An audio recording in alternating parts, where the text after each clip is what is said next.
யாக்கோப் எழுதின நிருபம். Now we're going to look into the epistle of James. இந்த யாக்கோப்புடைய நிருபத்தை நீங்கள் வாசித்து புதிய ஏற்பாடுல இருக்கிறது. Now this book, this epistle is in the New Testament. Just give me a while, நான் உங்களுக்கு ஷேர் பண்ணிடுறேன். ஓகே. ஸோ இந்த யாக்கோப்புடைய நிருபத்தை பார்த்தீங்கன்னு சொன்னால் நீங்க ஒரு தடவை வாசிப்பீர்கள் சொன்னால் நிக்காம வாசிப்பீர்கள் சொன்னால் 16 நிமிஷத்துல இதை நீங்க வாசிச்சு முடிக்கலாம். Now if you keep on reading it, you can finish it at one go within 16 minutes. நிறைய காரியங்களை இந்த யாக்கோப்புடைய நிருபத்திலிருந்து நாம் கற்றுக்கொள்ளலாம். We can learn a lot of things through this book. அது மட்டுமல்லாமல் நாம் பார்க்கிறோம் புதிய ஏற்பாடு என்று சொல்லும் பொழுது 27 புத்தகங்கள் அடங்கி இருக்கிறது. We know there are 27 books in the New Testament. இந்த 27 புத்தகங்கள் 5 விதமாய் பிரிக்கப்பட்டிருக்கிறது. Now these 27 books has been divided into 5 sections.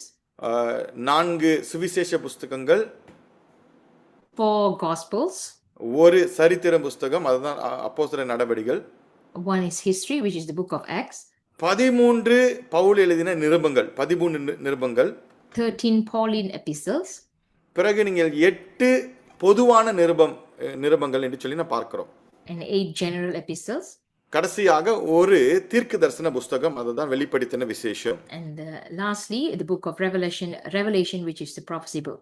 நாம் பார்க்கிற இந்த யாக்கோப் எழுதின இந்த நிருபத்தை பார்க்கும்போது அது எதில் அடங்கியிருக்குன்னு சொன்னால் பொதுவான நிருபங்கள் என்று சொல்லுகிற இந்த காரியத்தில் அடங்கியிருக்கிறது. So the book of James is in the general epistles. பொதுவான நிருபங்கள் என்று சொல்லும் பொழுது எபிரியல், யாக்கோப், 1-2 பேதுரு, 1-2 3 யோவான், யூதா, இவை எல்லாமே வந்துட்டு பொதுவான நிருபங்களாய் இருக்கிறது. So the book of Hebrews, James, 1st and 2nd Peter, 1st, 2nd and 3rd John and Jude is in the general epistles. ஆனாலும் இந்த பொதுவான நிருபங்கள் மத்தியில என்ன சொல்லுகிறான்னு சொன்னால் யாக்கோப் தான் முதலாய் எழுதப்பட்ட ஒரு நிருபம் என்று சொல்லி பொதுவான நிருபத்தில். Now in the general epistles it is believed that James is the first book to be written.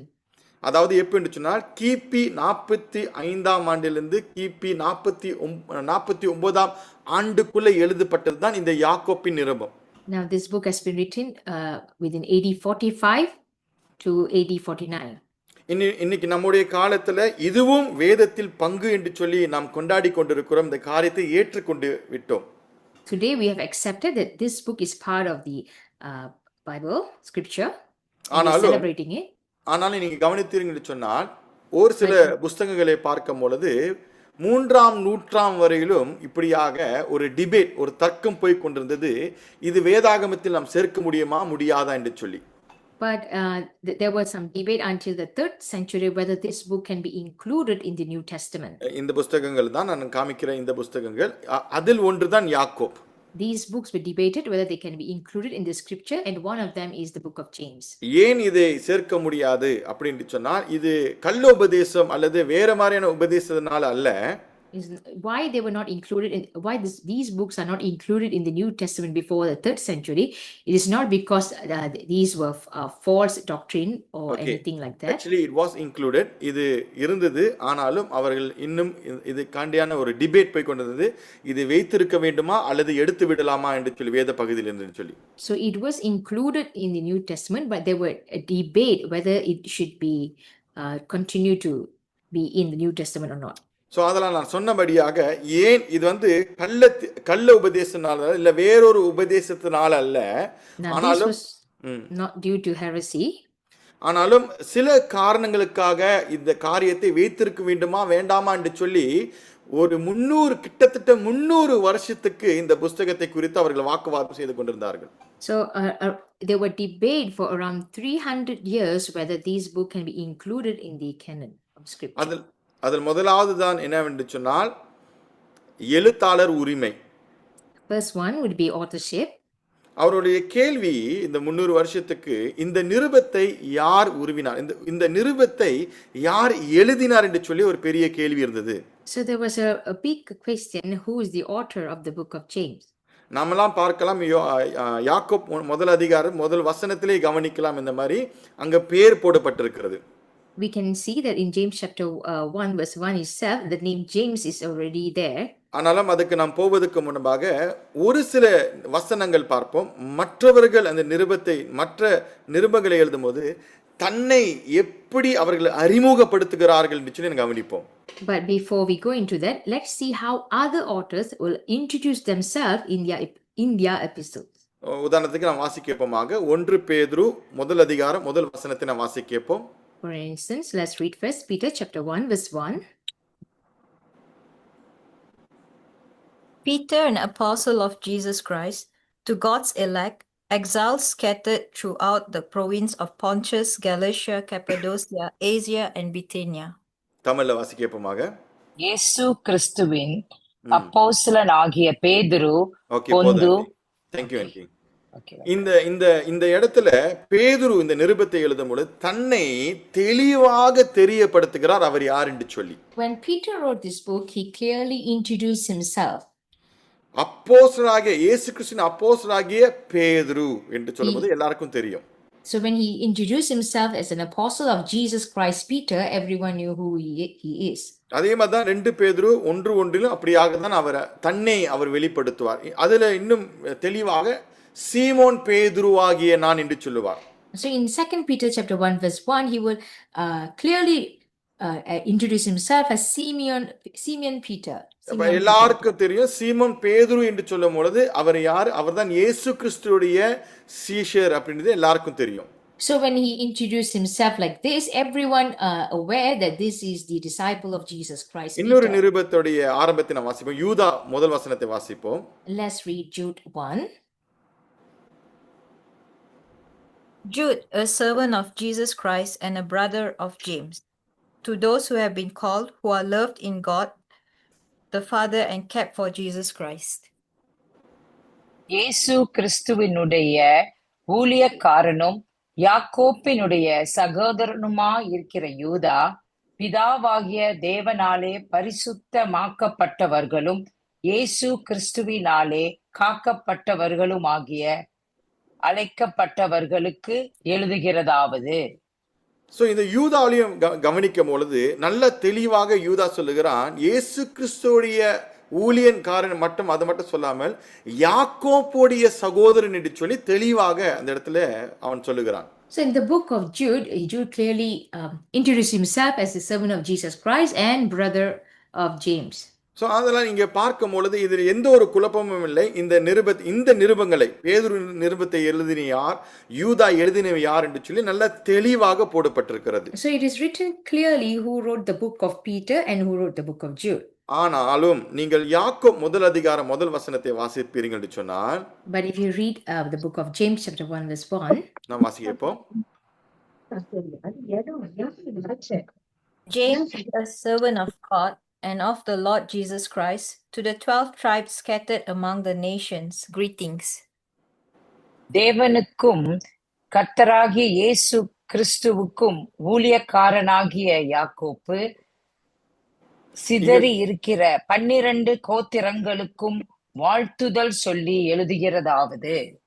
இங்க நீங்க கவனிச்சீங்கன்னு சொன்னா அதே பேட்டர்ன்ல தான் வருது. யாக்கோப், அதாவது தேவனுக்கும் கர்த்தராகிய இயேசு கிறிஸ்துவுக்கும் ஊழியக்காரனாக இருக்கிற யாக்கோபு என்று சொல்லி தன்னை அவர் அறிமுகப்படுத்துகிறார். Likewise, here he is introducing himself as James, a servant of God and of the Lord Jesus Christ. ஆனாலும் இதில் என்ன ஒரு பிரச்சனை இருக்குன்னு சொன்னால், but the problem here is, இந்த யாக்கோப் என்று சொல்லும் பொழுது 3 யாக்கோபுகள் இருக்கிறார்கள். there are 3 James in the Bible.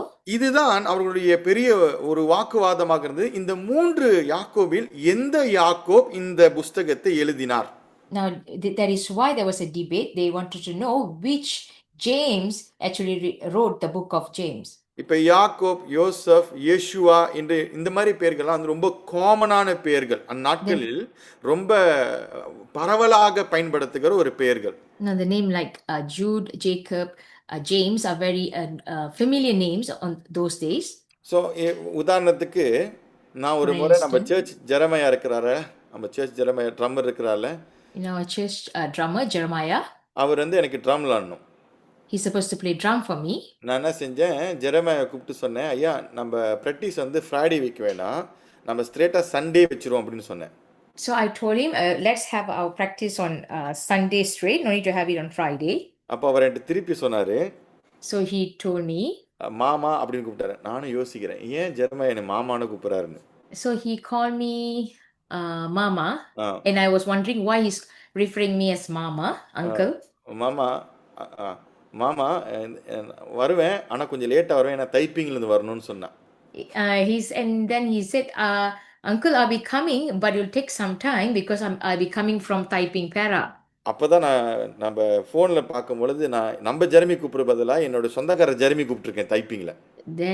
Then I noticed that instead of calling my nephew, cousin Jeremiah,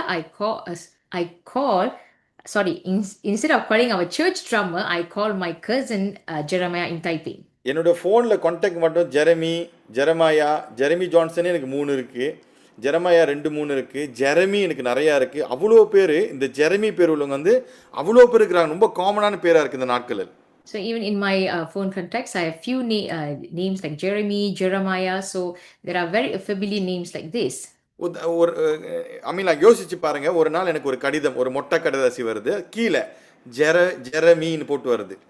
Let's say I'm receiving a letter, and at the bottom of the letter, there's a name written as Jeremy, from Jeremy. எந்த Jeremy நான் என்ன, எந்த Jeremy எனக்கு எழுதியிருக்கிறாரு, எந்த Jeremy எனக்கு அனுப்பியிருக்காருன்னு சொல்லி கண்டிப்பாக நான் யோசிப்பேன். I'll be wondering which Jeremy wrote the letter to me. So அதே மாதிரி தான் அந்நாட்களில் இந்த புஸ்தகத்தில் யாக்கோப், தேவனுக்கும் கர்த்தராகிய இயேசு கிறிஸ்துவுக்கும் ஊழியக்காரனாய் இருக்கிற யாக்கோப் என்று சொல்லும் பொழுது வேத வல்லுநருக்கும் சில சபை பிதாக்களுக்கும் எந்த யாக்கோப் இது எழுதியிருக்க கூடும் என்று சொல்லி ஒரு வாக்குவாதம் போய் கொண்டிருந்தது. Likewise, when James wrote and introduced himself as a servant of God and of the Lord Jesus Christ, there was some debates among the early church leaders whether this is James the Just or the James the son of Zebedee. எந்த யாக்கோப் இந்த they were wondering which James wrote the book. நீதிமானாகிய Yakob அவர் யார் என்று சொன்னால் அவர்தான் ஆண்டவராகிய இயேசு கிறிஸ்துவுடைய சகோதரர். அதே நேரத்தில் அப்போஸ்தலர் நாட்களில் இவர்தான் தலைவராக, சபையின் தலைவராக வாழ்ந்து வந்து கொண்டிருந்தவர். Now James the Just, who is also the brother of the Lord and the leader of the leader of the church. செபேதியாவின் குமாராகிய Yakob என்று சொல்லும்போது இவர் யாருக்கு நமக்கு தெரியும், இவர் வந்து இயேசு கிறிஸ்துவுடைய ஒரு சீஷர், 12 சீஷரில் ஒருவர். Now James the son of Zebedee, he is one of the disciples of Jesus. அதே நேரத்தில் அல்பாவியின் குமாரன் யாக்கோப் என்று சொல்லும்போது இவரும் இயேசுடைய சீஷனாக இருந்தவர். James the son of Alphaeus is also one of Jesus' disciples. 3 பேரும் முக்கியமான நபர்கள். All these 3 persons are important. 3 பேரும் இயேசு கூட நெருங்கின நபர்கள். Those 3 were close associated with Jesus. 3 பேருக்கும் இயேசுடைய அந்த பிரசங்கத்தை கேட்டிருக்கிறார்கள், அந்த ஒரு நாலேஜ் இருக்கு, ஊழியத்தை செய்திருக்கிறார்கள். Now all 3 of them have heard about Jesus. They have ministered with Jesus and they have knowledge about his word. பிறகுதான் அவர்கள் ஒரு தீர்மானத்துக்குள்ள வந்தார்கள். இந்த நிருபத்தை எழுதினவர் நீதிமானாகிய யாக்கோப், அவர்தான் இயேசுடைய சகோதரர் மற்றும் அப்போஸ்தல காலத்தில் இருந்த அந்த சபையின் தலைவர், மூப்பர். Then later on they concluded that the one who wrote the book of James is James the Just, the brother of Jesus and also the leader of the church. அடுத்ததாக Next, வரையறுக்கப்பட்ட பரவல், limited circulation. இப்படின்னா என்ன சொன்னால், திருப்பி அந்த யாக்கோப் முதல் அதிகாரம் முதல் வசனத்தை வாசிங்க. Let's read James chapter 1 verse 1. James, a servant of God and of the Lord Jesus Christ, to the 12 tribes scattered among the nations, greetings. தேவனுக்கும் கர்த்தராகிய இயேசு கிறிஸ்துவுக்கும் ஊழியக்காரனாகிய யாக்கோப்பு சிதறி இருக்கிற 12 கோத்திரங்களுக்கும் வாழ்த்துதல் சொல்லி எழுதுகிறதாவது. ஓகே, இப்போ நமக்கு நல்லா தெரியும் யாக்கோப்புடைய ஆடியன்ஸ் யாருன்னு இதிலே தெரியுது. From this we are aware the audience of the book of James. Yakob என்ன சொல்லுகிறார், 12 கோத்திரங்கள், சிதறி இருக்கிற 12 கோத்திரங்கள் சொல்லும்போது யூதர்களுக்கு, அதாவது கிறிஸ்துவை ஏற்றுக்கொண்ட யூதர்களுக்கு அவர் இந்த நிருபத்தை எழுதுகிறார். So when James wrote to the 12 tribes in the dispersion, he is writing this to the Jews. அப்ப இந்த நிருபமானது யூதர்களுடைய சபையில், அதாவது கிறிஸ்துவை ஏற்றுக்கொண்ட யூதர்கள் சபையில் தான் அதிகமாகவே பரவலாகவே போய்கொண்டிருந்தது. So this book was circulated around the Jewish who have converted to Christianity. பவுலை பார்க்கும் பொழுது புறஜாதியின் மத்தியில் அவர் ஊழியம் செய்து கொண்டிருந்தனர். அவருடைய நிருபமானது புறஜாதி மத்தியில் அதிகமாய் போய் கொண்டிருந்தது. Paul was ministering among the Gentiles, so his epistles were circulating around the Gentiles. அதனால் பவுலுடைய நிருபங்களை பார்க்கும்போது உலகளாவிய அங்கீகாரம் பெற்றிருந்தது. யூனிவர்சல் ரெகக்னைசேஷன் கிடைத்தது. That is why Paul's epistles received the universal recognition. ஆனா இந்த நிருபத்தை பார்க்கும் பொழுது ஒரு கொஞ்சம் காலம், அதாவது ஒரு ஏறக்குறை சொன்னது போல 300 வருஷம் எடுத்தது அந்த உலகளாவிய அங்கீகாரம் கிடைப்பதற்கு. But for the book of James, it took 300 years for it to get the universal recognition. அப்படி என்றால் அவர்கள் அதை முழுமையா ஏற்றுக்கொள்வதற்கு அவளுக்கு காலம் எடுத்தது. So it took that much of time for them to accept this. மூன்றாவதாக, Thirdly, இறையியல் சிக்கல்கள், சில காரியங்கள் அவர் கவனித்துக் கொண்டிருந்தார்கள். they were paying attention to the theological concerns. Theological concern சொல்லும்போது ஒரு சில வசனம், குறிப்பாக ஒரு வசனம் யாக்கோப் 2ஆம் அதிகாரம் 17ஆம் வசனத்தை கொண்டு வாக்குவாதம் செய்து கொண்டிருந்தார்கள். நாம் அந்த Especially the book of James, chapter 2, verse 17, they were debating on this verse. Okay, அந்த வசனத்தை வாசிக்கப்போம். யாக்கோப் 2ஆம் அதிகாரம் 17ஆம் வசனத்தை வாசிக்கப்போமாக. Let's read James chapter 2, verse 17. In the same way, faith by itself, ம், if it is not accompanied by action, it is dead. ம், அப்படியே விசுவாசமும் கிரிகைகள் இல்லாதிருந்தால் ம், தன்னிலே தானே ம். செத்ததாயிருக்கும். Okay, thank you. நாம் இதுக்கு முன்பாக நம்மளுடைய தலைமை போதகர் கற்றுக்கொண்ட கலாத்தியர் புஸ்தகத்தை குறித்து நாம் ஆராய்ந்து கொண்டிருந்தோம். Before this, we were learning about the book of Galatians through Pastor Anarajan. கலாத்தியர் புஸ்தகத்தை பார்க்கும்பொழுது நம்முடைய போதகர் சொன்னது போல மறுபடியும் பவுல் அந்த இடத்தில் ஒரு காரியத்தை வலியுறுத்தி கொண்டே இருப்பார். We know that from that book, Paul will be emphasizing certain things again and again. Pavul சொல்லுவார், நாம் விசுவாசத்தினால் நீதிமான்களாக ஆக்கப்பட்டோம். Paul will say that we have been made righteous through faith. கிரிகளினால் அல்ல, விசுவாசத்தினால் நாம் நீதிமான்களாக ஆக்கப்பட்டோம். Not by works, but by faith. ஆனாலும் இந்த இடத்துல யாக்கோப் ஒரு காரியத்தை நிலைநாட்டுகிறார். அதாவது நமக்கு கிரிகை இல்லாவிட்டால் நம்முடைய விசுவாசம் ஒரு செத்து போன விசுவாசமாக இருக்கிறது என்று சொல்லி. But James is saying faith by itself, if it does not have works, is dead. So இந்த காரியத்தை பிறகு நீங்க பார்த்தீங்கன்னு சொன்னால் மார்ட்டின் லூத்தரும் இப்படியாக இந்த நிருபத்தை அவர் அப்படியாக என்ன செய்கிறார், இந்த நிருபமானது ஆக்சுவலி நம்ம வேதாகமத்திலே இருக்கக்கூடாது என்று சொன்னால் யாக்கோப் அதிகமாக கிரியை குறித்து தான் பேசுகிறார் என்று சொல்லி மார்ட்டின் லூத்தரும் இப்படியாக தான் சொல்லுகிறார். So much later, Martin Luther also gave a concern saying that James is talking about faith through works rather than faith.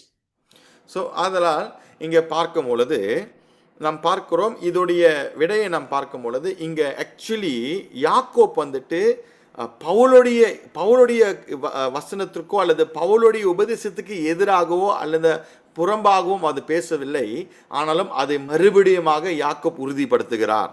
Now from this we know that James is not contradicting the teaching of Paul, but he is confirming it again.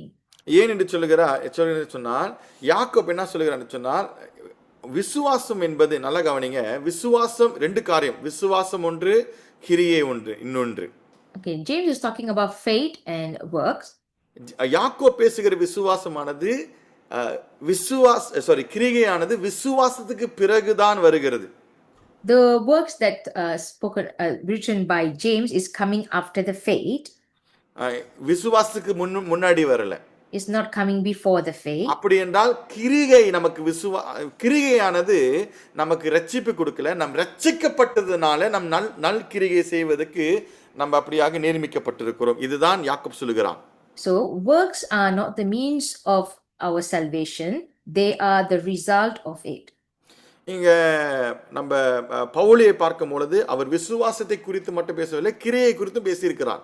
Now Paul was not only talking about faith, he also spoke about works. நாம் வாசிக்கப்போமாக எபேசியர் 2ஆம் அதிகாரம் 8 10 வசனம் வரையில வாசிங்க.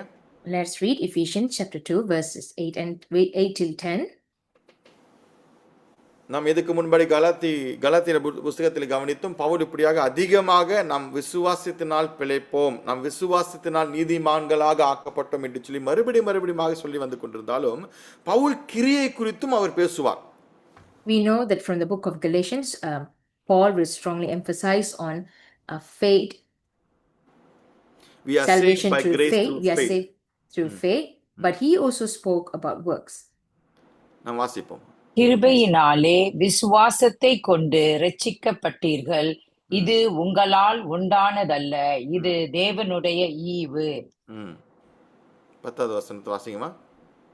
Okay. ஏனெனில் நற்கிரிகைகளை செய்கிறதற்கு நாம் கிறிஸ்து இயேசுவுக்குள் சிருஷ்டிக்கப்பட்டு தேவனுடைய செய்கையாயிருக்கிறோம். அவைகளில் நாம் நடக்கும்படி அவர் முன்னதாக அவைகளை ஆயத்த பண்ணி இருக்கிறார். Let us read in English, Ephesians chapter 2 verse 8 to 10. For it is by grace you have been saved through faith, and this is not from yourself. It is the gift of God, not by works, so that no one can boast. For we are God's handiwork, created in Christ Jesus to do good works, which God prepared in advance for us to do. So இந்த இடத்துல எபிசியர் நிருபங்களை பார்க்கும்போது பவுல் எழுதின காரியமும் யாக்கோப்பு எழுதின காரியமும் ஒரே காரியமாக தான் இருக்கிறது. So if you read it in the book of Ephesians, the one that wrote by Paul and the one that wrote by James in his book, both are similar. என்ன பவுல் உறுதிப்படுத்துகிறார், நாம் விசுவாசத்தினால தான் நாம் பிழைத்தோம், நம் விசுவாசம் நம்மளுடைய கிரியினால் அல்ல, நம்ம ஏதாவது செஞ்சு நம்ம வந்து ரட்சிக்கப்படலை, நம் விசுவாசத்தினால் ரட்சிக்கப்பட்டோம். ஆனாலும் அப்படின்னு சொல்லி Paul is emphasizing strongly that we are saved by grace through faith, not by works. ஆனாலும் நாம் ரட்சிக்கப்பட்ட பிறகு தேவன் நம்மளை எதற்காக தேர்ந்தெடுத்திருக்காரா? நம்மை நற்கிரிகளை செய்கிறதுக்கு நம்ம தேர்ந்தெடுத்திருக்கிறார். But after we have been saved, God has prepared us for good works. இன்னொரு வார்த்தையில யாக்கோப் இன்னும் ஆழமாக எடுத்துட்டு போனா என்ன சொன்னா, உனக்கு விசுவாசம் மட்டும் இருந்து நற்கிரியை இல்லாவிட்டால் உன் விசுவாசமானது செத்து போன விசுவாசமாக இருக்கிறது. அப்படி என்றால் யாக்கோப் சொல்லுகிறார், அப்படி என்றால் நீ ரட்சிக்கவே படலப்பா என்று சொல்லுகிறார். So James is saying that after you have been saved, but if there is faith without works, it is dead. உதாரணத்துக்கு இந்த ஒரு லைட் பல்ப் எடுத்துக்குவோம். For an instant, think of a light bulb. நீங்க ஒரு வேலை செய்யற லைட் பல்ப் எடுத்து போயிட்டு நீங்க இப்ப என்ன செய்றீங்க, ஒரு இடத்துல போட்டுறீங்க. Let's say you are fixing this light bulbs somewhere that is work in your working place. Okay. வேலை செய்யற இடத்துல நான் என்ன சொல்றேன்னா, ஒரு கரண்ட் ஓடுகிற ஒரு பாயிண்ட்ல அந்த லைட் பல்ப் நீங்க போட்டுறீங்க. Let's say you are fixing it in a place where there's power. Okay, நீங்க லைட் அந்த பல்ப் போடுன பிறகு இப்ப அந்த பல்ப் வந்து எரியுது வெளிச்சமா. Okay, after you fix the bulb, now there's light. யாராவது சொல்லுமா பல்ப் போடுனனால தான் எலக்ட்ரிசிட்டியே வந்துச்சுன்னு? Will anyone say because we fixed the bulb only then we have electricity? அப்படி சொல்லுவோமா?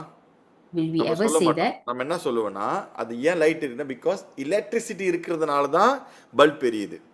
So what will we say? The bulb is glowing, there's light in the bulb because of electricity.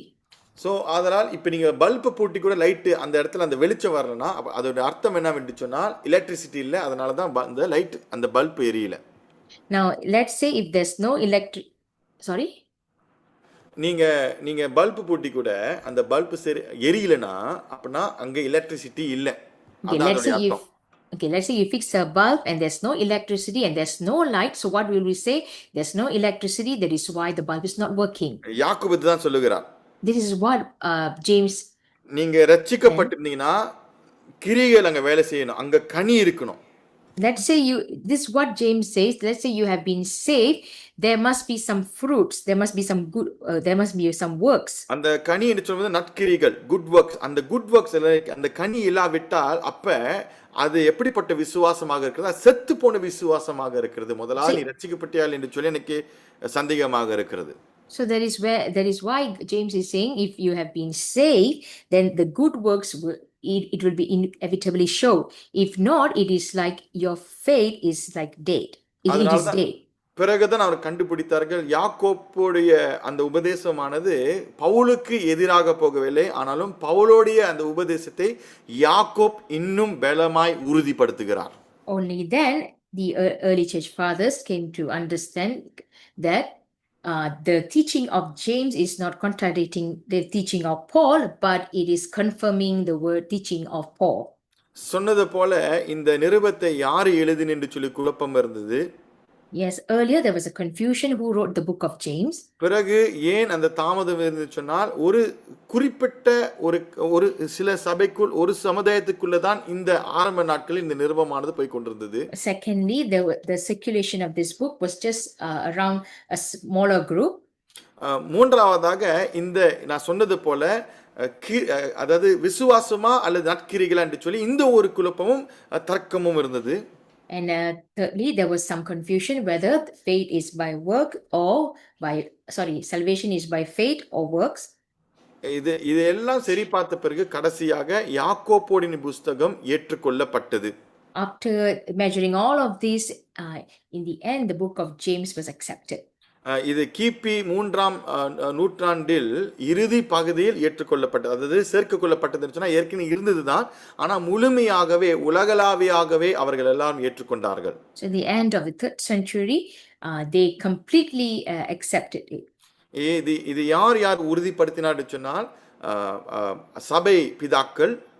It was accepted by the early church fathers. உறுதிப்படுத்தின ஒரிகின் சொல்லுகிற சபை பிதா 3ஆம் நூற்றாண்டில் Eusebius and Jerome என்று சொல்லுகிற இந்த 3 சபை பிதாக்கள் இந்த காரியத்தை இந்த யாக்கோபின் புஸ்தகம் இருக்க வேண்டும் என்று சொல்லி உறுதிப்படுத்தினார்கள். All these church fathers confirming that the book of James should be included in the canon of the scripture. அது மட்டுமல்லாமல் கிறிஸ்துவ சங்கம் என்று சொல்லுகிற லவுடிசியா சங்கம், அத்தனசியஸ் ஃபெஸ்டல் லெட்டர், ஹிப்போ என்ற சங்கம் அல்லது மற்றும் காட்ரேஸ் என்ற சங்கம் என்று சொல்லி இந்த சங்கத்திலும் இதை சேர்க்கப்படதான் வேண்டும் என்று சொல்லி உறுதிப்படுத்தினார்கள். So these councils also confirming Council of Laodicea, Athanasius Festus letter, councils of Hippo and Carthage accepted, and they confirmed that the book of James should be included in the canon of the scripture. ஏன் இந்த காரியங்களை அவங்க எடுத்து சொல்றேன்னா, இப்ப யாக்கோப் மற்ற புஸ்தகத்தை போல, அதாவது மற்ற இப்ப மேத்யூ, மார்க், லூக், ஜான் அந்த புஸ்தகத்தை போல இது ஈஸியா வேதாமத்துக்குள்ள வரல. ஆனாலும் இவ்வளவு காலம் எடுத்தது இவர்கள் எல்லாம் இந்த காரியத்தை சரியாக ஆராய்ந்து பார்த்து இது வேண்டுமா வேண்டாமா என்று சொல்லி. Why am I taking this time to explain to you all? Unlike the other book of the Gospels, unlike the book of Gospel, it was not easily taken into the scripture, but the book of James took a while for the early church fathers and the council to accept it into the scripture. இப்ப அடுத்தபடியாக சூழ்நிலை, யாக்கோப் இந்த புஸ்தகத்தை யாக்கோப் நீதிமான் என்று யாக்கோப், அதாவது ஆண்டவராகிய இயேசு கிறிஸ்துவுடைய சகோதரனாகிய யாக்கோப் இந்த நிருபத்தை எழுதும் போது அந்த காலகட்டத்தில் என்ன நடந்து கொண்டிருந்தது சொல்லி நான் பார்ப்போம். Now we're going to look into what are the circumstances or occasion that was happening when James the judge, the brother of Jesus, when he wrote the book.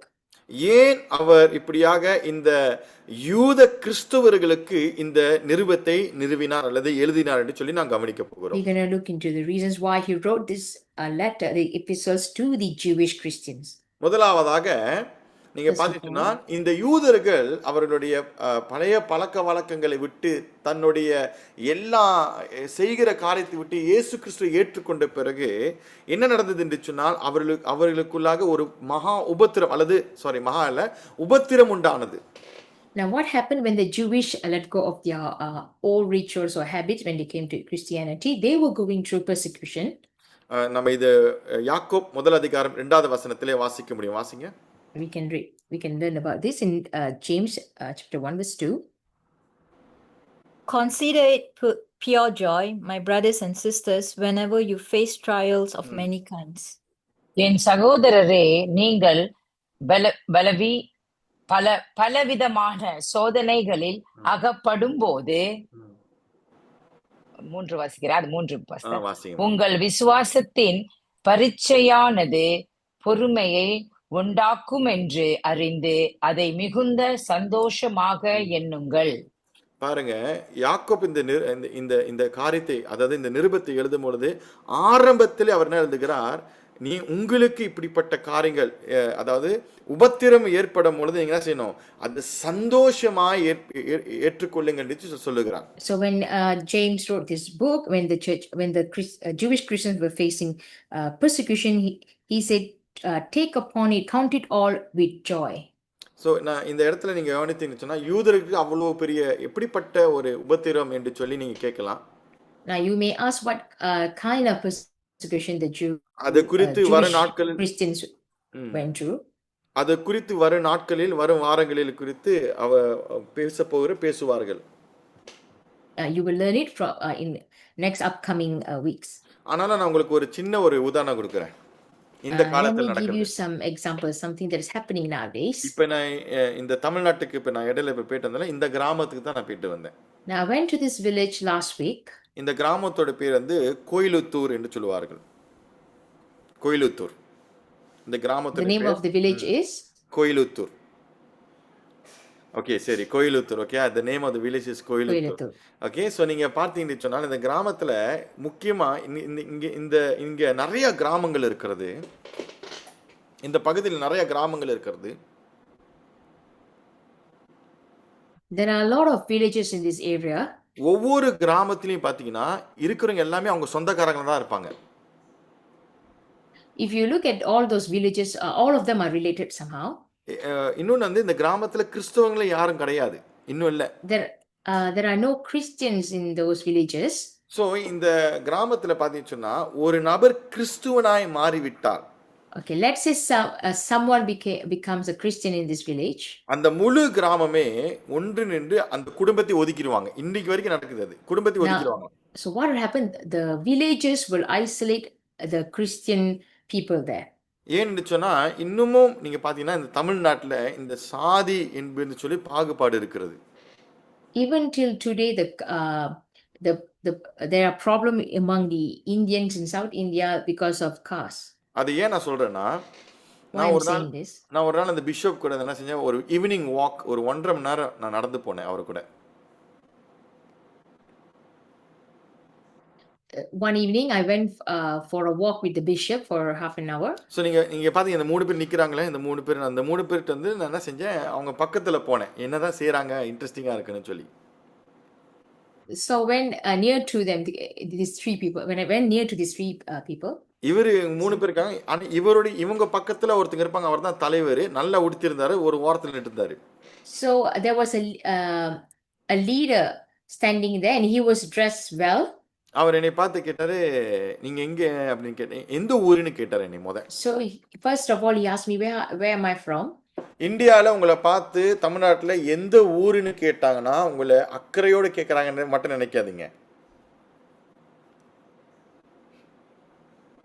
In India, if someone asks you, you are from which village or which area, don't think they are asking because they care for you. ஏன்னா நீங்க சொல்ற ஊரு வச்சு நீங்க எந்த சனம், எந்த ஆட்கள், எந்த ஜாதின்னு கண்டுபிடிப்பாங்க. Because when you mention the name of your village or the city or town you are from, they will start to identify, they will start to know that you are from which caste. நீங்க எங்க போனாலும் India பக்கத்து தமிழ்நாட்டில் யாரை பார்த்தாலும் அவங்க கேட்குற முக்கியமான கேள்வி நீங்க எந்த ஊரு. Whichever part in India that you go, the first question that they will ask you is from you are from which town or which area. ஏன் என்று சொன்னால் இப்ப நம்ம கிறிஸ்துவர்கள் என்று சொன்னால், let's say if we say we are Christians, நம்ம யாருன்னா எல்லா சாதிக்கும் நம்ம கீழான ரொம்ப அடி மட்டத்தில் இருக்கிற சாதி. When we say we are Christian, they will start to say that we are at the bottom of all the other castes. So அதனால நம்ம கிட்ட பழக மாட்டாங்க, பேச மாட்டாங்க, வீட்டில் வந்து தண்ணி குடிக்க மாட்டாங்க. இதெல்லாம் இன்னமும் நடந்து கொண்டு தான் இருக்கிறது. So they won't fellowship with you all, they won't talk to you, they won't come to your house and drink a cup of water, so they will isolate you, and it's still happening till today. சில இன்னும் கவலைக்குரியான விஷயம், இப்போ இந்த trip போகும்பொழுது கற்றுக்கொண்டது, சில சபைகள் ஒரு சில ஜாதிகளுக்கு மட்டும்தான் ஆராதிக்க இடம் உண்டு. Sadly, in some churches, only certain caste people are allowed to worship God. So இப்படிப்பட்ட காரியங்கள் இன்னமும் இந்த உலகத்தில் நடக்குது. So these unfair treatments are still happening in this world today. அப்ப 2000 வருஷத்துக்கு முன்பாக யூதர்கள் என்று சொல்லும் பொழுது அவர் என்ன நினைத்தார்கள் சொன்னா, நாங்கள் உயர்ந்த ஜனம். So 2000 years ago, the Jewish people thought they are the highest caste people in this world. யூதர்கள் மத்தியிலே யாராவது இயேசு கிறிஸ்துவை ஏற்றுக்கொண்டான்னு சொன்னா என்ன எப்படி பாப்பான்னு சொன்னா, இவர்கள் இனி யூதர்கள் அல்ல, இவர்கள் யாரு, இவர்கள் நம்ம விட ரொம்ப கீழ் உள்ள ஒரு ஆட்கள் என்று சொல்லி. So let's say in those days, if a Jew accept Jesus, they will look at them. They will never accept them as just same kin, but they will look at them lowly. என்ன செய்வார்கள்? அவர்களை உபத்திரம் பண்ணுவார்கள், கொல்லுவார்கள், பிடித்து கொடுப்பார்கள், ஜெயில போடுவாங்க. இதெல்லாம் செய்வாங்க யூதர்கள் காலத்துல. So in those days, so what they will do, the moment a Jew become a Christian, they will betray them, they will report them to the authority, and they will not be friends with them. இது முதல் சூழ்நிலை. This is the first circumstances. இரண்டாவது பார்த்தீங்கன்னு சொன்னால் சபைக்குள்ள பாகுபாடு இருந்தது.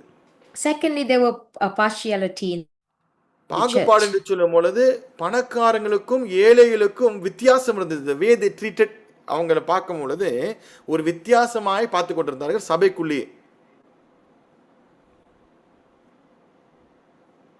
There were partiality among the rich and poor. மூன்றாவது பார்த்தீங்கன்னு சொன்னால் வேத வசனத்தின் அலட்சியத்தனம் இருந்தது. Passivity towards God's word. இதை எழுதிக்கோங்க. யாக்கோப் முதல் அதிகாரம் 22-25 வசனம் வரையில வசனம் நான் கொடுத்திருக்கேன், நீங்க எழுதிக்கோங்க. அதை I've given the verses, you may write it down. Okay. அதாவது வேத வசனம் அலட்சியத்தனம் என்று சொல்லும்போது வேத வசனம் தெரியும், இவர்கள் கேட்டிருக்காங்க, ஆனாலும் அவங்க வாழ்க்கையை அபியாசப்படுத்துறது இல்லை. So they know about the word of God, but they will not participate or they will not take action according to the word of God. Okay. நான்காவதாக சபைக்குள்ள நாவு அடக்கம் இல்லை. Fourthly, there was poisonous speech in the church. Yakob எழுதுவார், உங்க நாவை அடக்குங்கள், உங்க நாவை அடக்க வேண்டும் என்று சொல்லி. So James will write, you have to tame your tongue. ஏன்னா நாவு என்பது பார்க்கும்போது அது ரொம்ப விஷமாக இருக்கும். அந்த காரியமானது வாழ்க்கையோட திசையே மாற்றின்னு சொல்லி நாவை அடக்க சொல்லுவார். So James will ask to tame your tongue because it is so poisonous and it can ruin someone's life. ஐந்தாவதாக நீங்க பார்த்தீங்கன்னு சொன்னா உலகத்தின் இன்பத்தை தேடி இந்த சபை மக்கள் ஓடி இருந்தார்கள். So the fifth thing is the church people, they were pursuing of selfish pleasures. Okay. இப்படிப்பட்ட எல்லாம் ஆங்கிலத்தில் எல்லாமே பி தான். Persecution, partiality, பாசிவிட்டி, poisonous pursuit.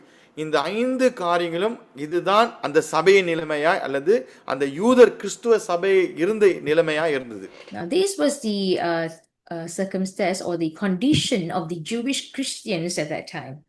இன்னைக்கும் இருக்கா? என்ன நினைக்கிறீங்க? இதெல்லாம் பார்க்கும்போது இன்னைக்கும் இருக்கா? Do you think we still have these problems today? இன்னைக்கும் இருக்கு. Yes, we still have this problem. இன்னைக்கும் இந்த காரியத்தை நாம் கையாள வேண்டியதாக இருக்கிறது. Yes, we have to confront these problems even today. அப்ப யாக்கோபுடைய புத்தகம் நிருபம் என்று சொல்லும்போது இன்றைக்குள்ள சபைகளுக்கு எவ்வளவு முக்கியமான ஒரு நிருபமாக இருக்கிறது. So the book of James is very important for today's Christians. ஒரு சில வேத வல்லுநர்கள் சொல்கிறார்கள் இந்த யாக்கோபுடைய புத்தகம் வந்துட்டு போதகர்களுக்கு பரவலாக இருக்க வேண்டிய அல்ல வாசிக்க வேண்டிய ஒரு புத்தகமாக இருக்க வேண்டும் என்று சொல்லி. So some of the Bible scholars says that this is a book important for pastors. So இந்த மாதிரியான ஒரு சில காரியம் நடந்து கொண்டிருக்கிறதுனால இப்ப அவர் என்ன செய்கிறார்? ஒரு நோக்கத்தோடு யாக்கோப் எழுதுகிறார். So James is writing this epistle with a purpose. நான் எல்லாமே ஆங்கிலத்துல சீன்னு போட்டிருப்பேன், இருந்தாலும் நீங்க பாருங்க. Now I've written everything starts with C. All these purpose start with C. முதல் நோக்கமானது யாக்கோப் எழுதும் பொழுது என்ன செய்கிறார் என்று சொன்னார், அங்க அந்த அந்த அங்க பாடுபட்டு கொண்டிருக்கிற யூத கிறிஸ்தவர்கள் மத்தியில் அவர் என்ன சொல்கிறார்? உற்சாகப்படுத்தி எழுதுகிறார். So the first one will be cheer. So he would cheer the Jewish Christians who are going through persecution. நீங்க இந்த வசனத்தை முதல்ல வாசித்தோம்.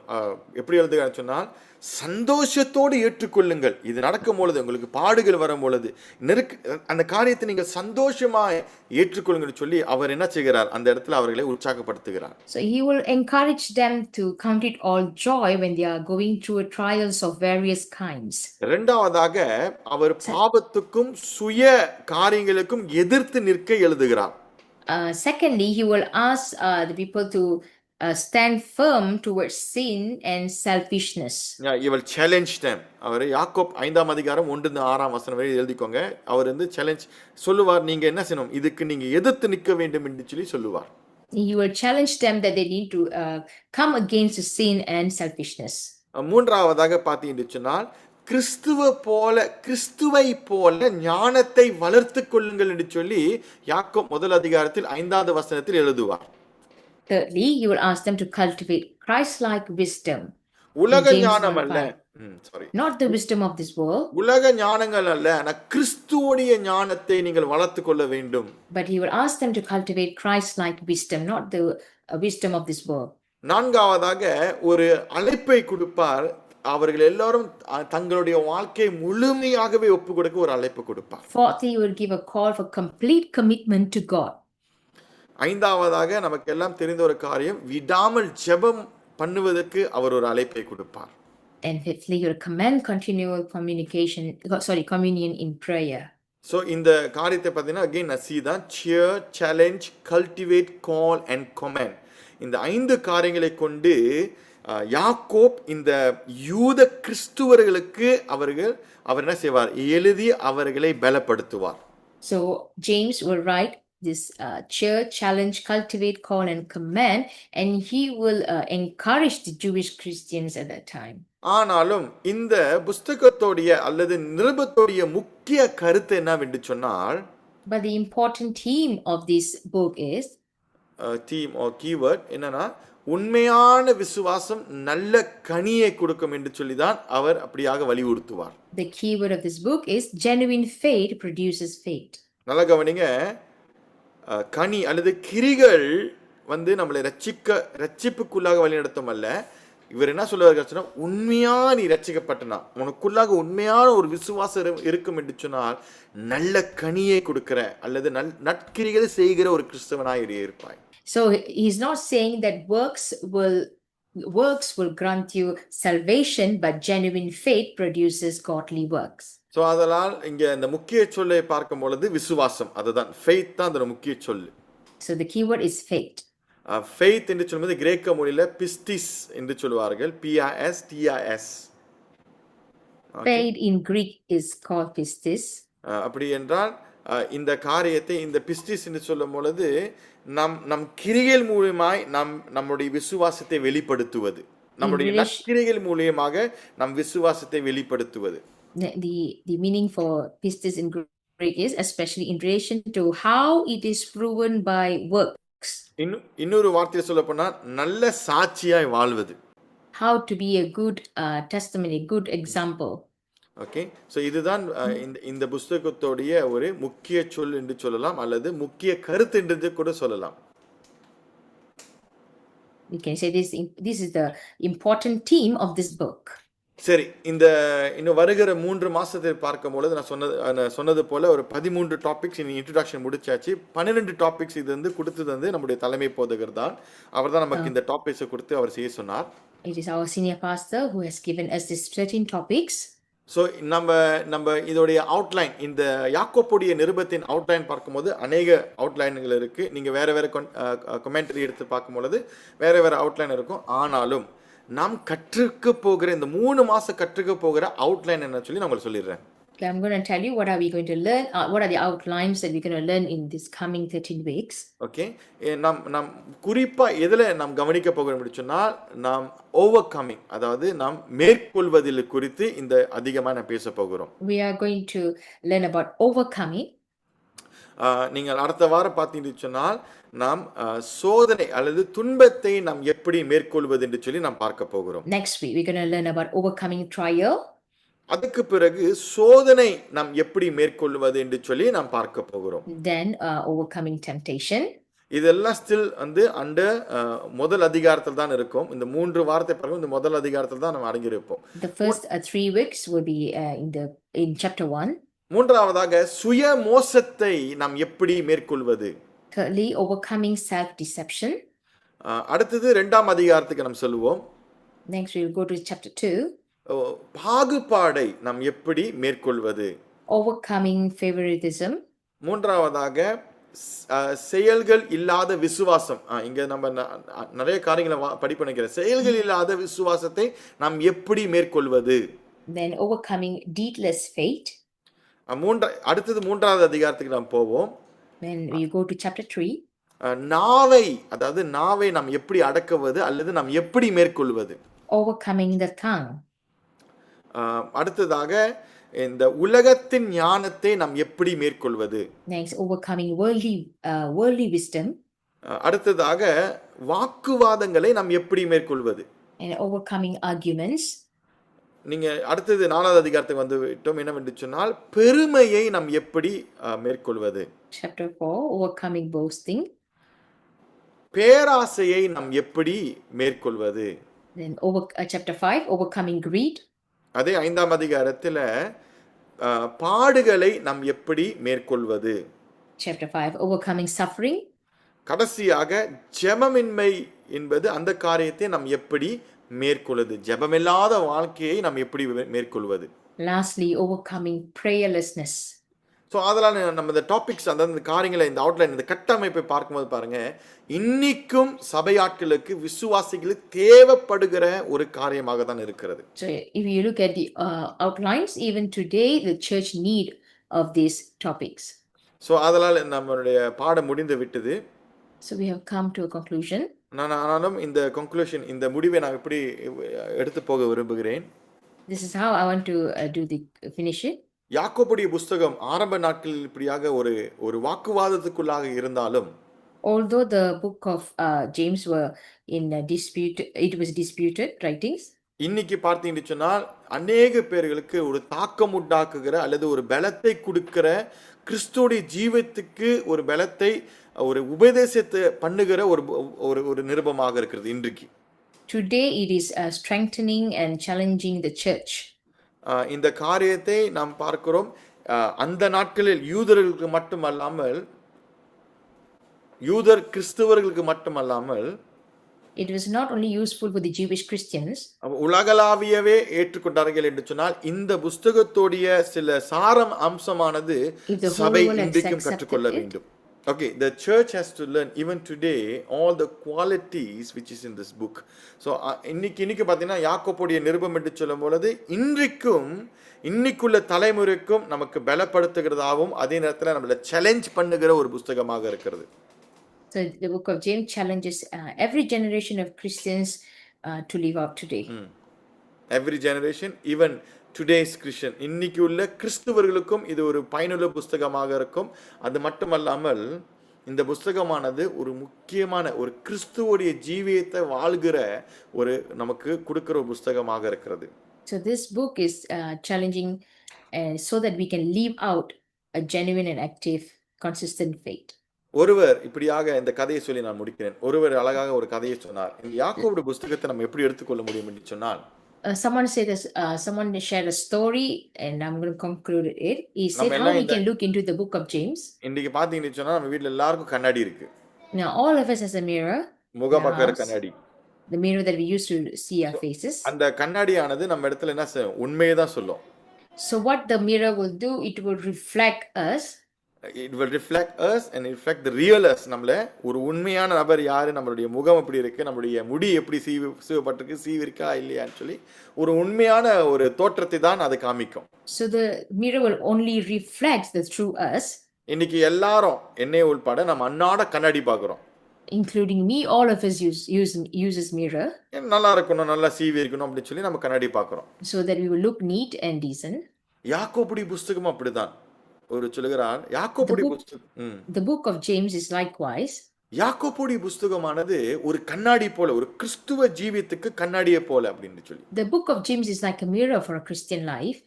நான் ஆரம்பத்தில் சொல்லியிருந்தேன், ஒரு 16 நிமிஷத்திற்குள்ளே நம்ம இந்த புஸ்தகத்தை வாசிச்சு முடிச்சிடலாம். I told you earlier that we can finish reading this book within 16 minutes. நான் உங்களுக்கு என்கரேஜ் பண்றேன், உங்களை நான் உற்சாகப்படுத்துறேன். I'd like to encourage you.